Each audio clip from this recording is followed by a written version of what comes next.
Good day guys, it's Boy Bangos of JR7 Auto Dealer. Guys, traffic na. It's past 6 PM. Pero I'm not complaining. Sobra kasing komportable dalhin itong Q3. Bukod sa compact na crossover, ang sarap ng upuan eh. Komportable talaga yung seats niya guys. Ang luwag pa, kasya si Big Boy, kasya si Super Mamaw Atoy na malaki katawan, di ba?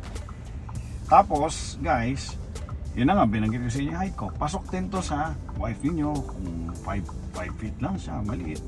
Swak na swak i-drive to eh. Pasok sa mga anak niyo, pwede sa sons niyo, sa daughters niyo, or yung mga binata dyan na gusto yung bigyan ng girlfriends niyo ng auto. Pwedeng pwede, di ba?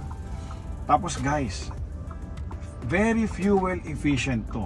Kasi ang makina nito 1.4 liter lang na turbo. Ang lakas sumatak, di kayo mabibitin mga pare-pare. Ito ang mga feature nitong auto.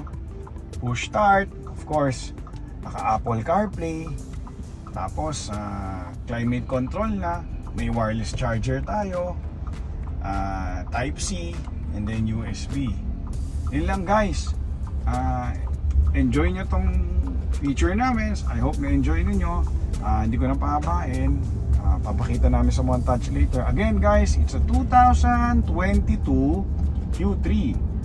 Ang brand new price ito, almost 3.6 million. Binibenta lang namin ng 2.6 million. Negotiable pa.